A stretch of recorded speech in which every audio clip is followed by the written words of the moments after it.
Alright, fellas. Just crack this baby open. Got some sockeye porter right there. Good shit. Nice sweet malty, little bit roasty. So I got a little bit different video today. I figured I had a subscriber, Rainbow. He asked me, or she asked me, not 100% sure on that one, but they asked me to do a beard care video, or asked if I'd ever done one. And honestly, I don't recall if I've ever done one, maybe way back when. But it's funny that the question kind of correlated or came around the same time as No Shave November. At this point, we are literally like 2 days before No Shave November starts. So I figured this would be a good time to do like a little bit of quick beard care stuff. I know for like my wet shaving channel, there's probably going to be a limited amount of people who do it, but maybe some others will stumble upon this shit by accident. But basically, I want to just kind of go over like some basics. It'll get you through the month if you're just doing No Shave November, and if you want to continue from there, this is a good foundation to work with. So I primarily use beard oils, but there's beard butters, there's beard balms, and these are kind of like the basic things that you see out there. There's, styling balms, there's more lightweight balms. The styling balms have a ton of hold, and you can kind of shape your beard and mustache, all that sort of shit. I don't do too much shaping. I keep it basic. That's why I mainly use like oils. An oil kind of like this. You can see it in the jar with the little pipette. Some of them come in little pump containers. But yeah, it's basically just a blend of oils that they're used to soften and condition the hairs and really give skin food to the skin underneath your beard, because basically if you don't have healthy skin, then you won't have a healthy beard. Your beard comes directly out of your skin, so it's like it's going to start off with a rough start if you're not taking care of your skin to begin with. We could take a look at some of the ingredients right here. You can see that it's one oil after the next. One thing I find after the explosion of beard products was that a lot of beard products, like beard oils with quotations, when you look at the ingredients list, it was like water, some chemical I can't pronounce, another chemical I can't pronounce, another chemical I can't pronounce, and so on and so on and so on and so on. It's not oil unless it says oil. Like this here has jojoba oil, sweet almond oil, fractionated coconut oil, organic meadow foam oil, and castor oil. It's not oil, it's not oil. Like, I don't know what else to tell you. It's as easy as that. This stuff, these ingredients on here are really some shit that they'll be in all kinds of beard oils. They're good ones. So don't stray away. If you see those are good ones. This here is from First Line Grooming, which is associated with First Line Shave, and the scent on this one is Razor Ruby, which is kind of like, I don't know how to describe it. To me, it's kind of like a mature, like somewhat barbershop. It's kind of like, to me it reminds me of tobacco, but maybe just a little bit more rich and updated, but still mature. So I'm gonna just take out this little pipette here, fill it up a little ways. I don't have a massive beard, but I do have, some growth. I usually just kind of do like about that, like a third of the pipette. I have a nice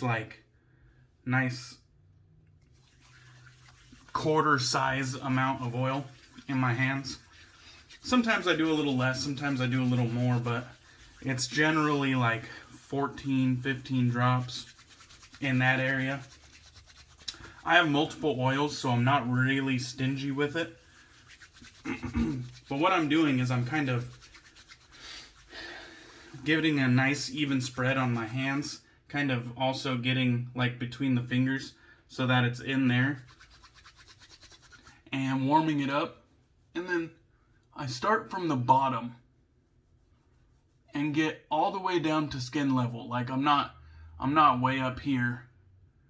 You know, I'm getting all the way down to skin level. And starting from the base of the beard and just going back and forth gently. You know, I'm not over here raking it with some tremendous amount of force. Just a gentle kind of working my way from the bottom up. And then I'll go out a little bit more towards my ears. And I'll kind of redistribute on the hands. And then even further out to where I'm kind of lining up with the ears. Then I'll just get this coating on the outside and push my whole beard up. And then I'll go back down. I'll get it back down, get a coating from the top down. And normally I'll do like a quick once over, getting all the way down to the skin.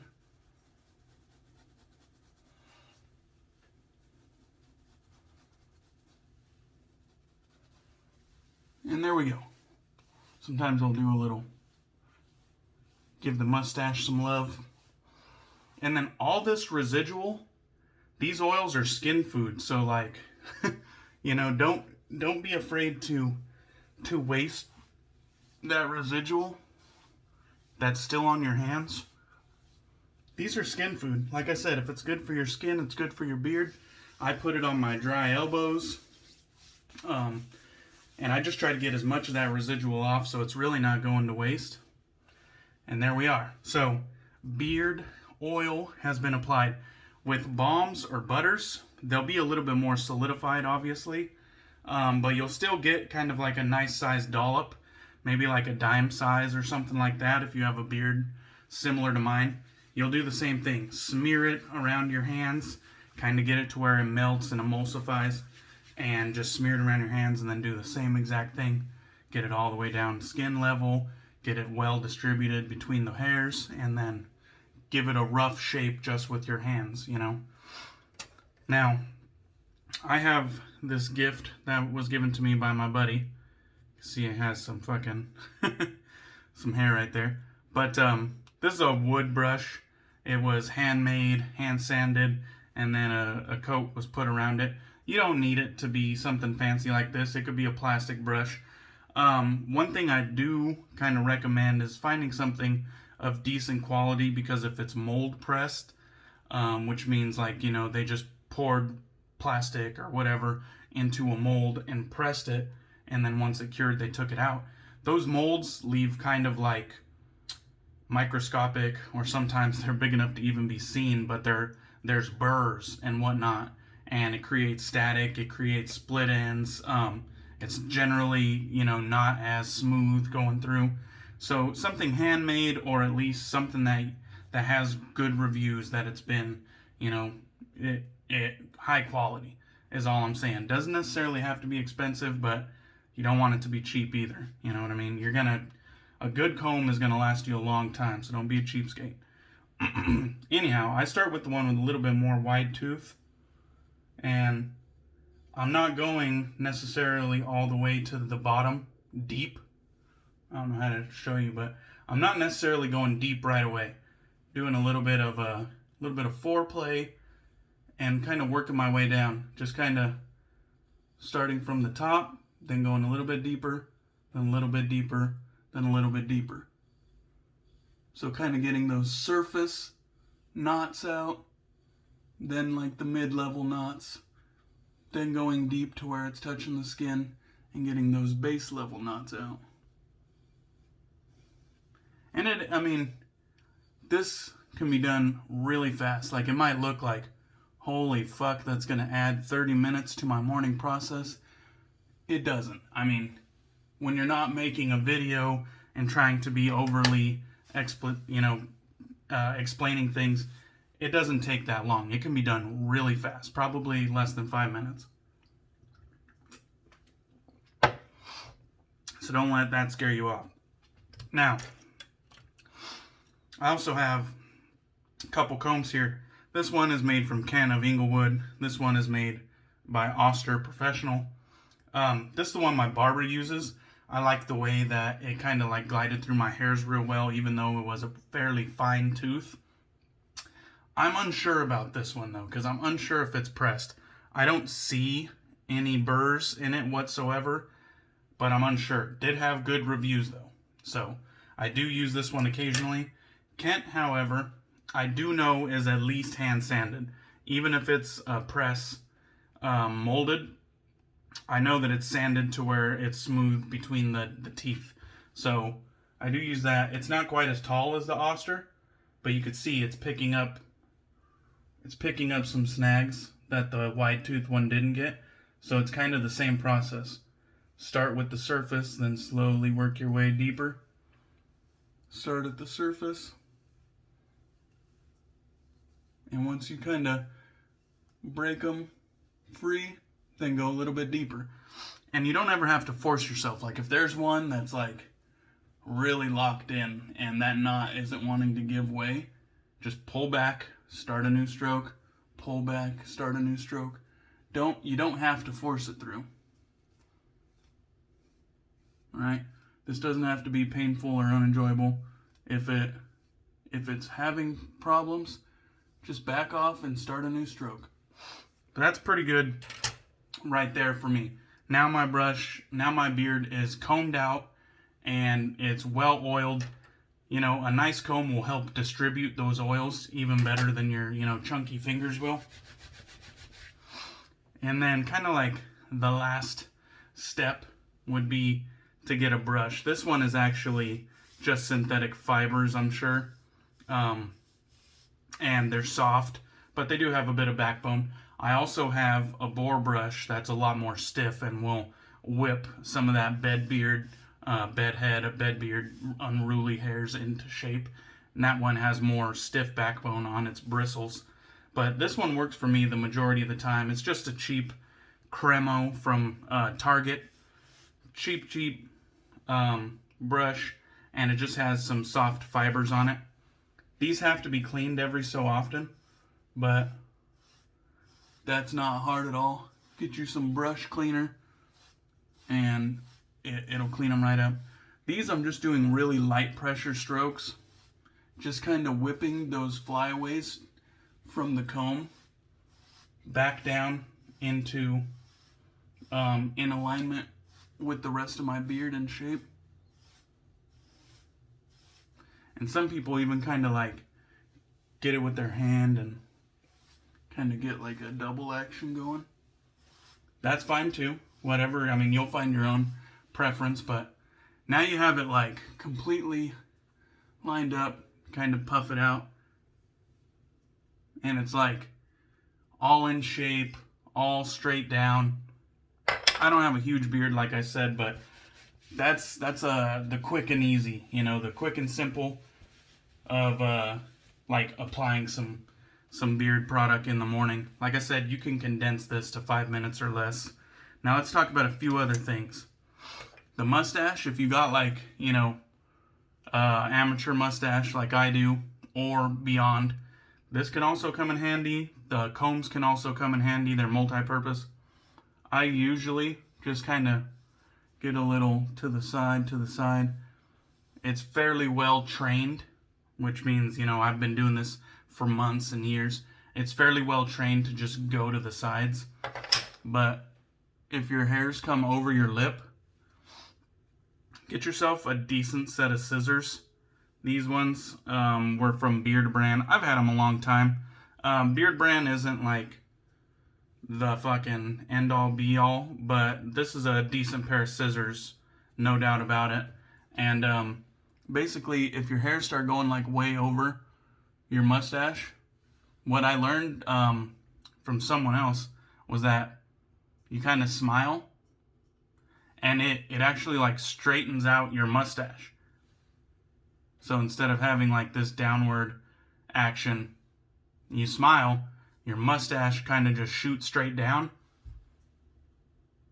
You can get an easy straight across cut, just like that. You know?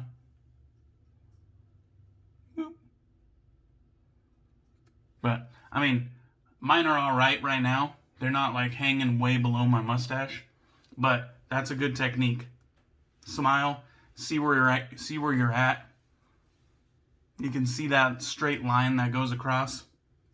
And just trim some of those mustache hairs back. Works like a charm.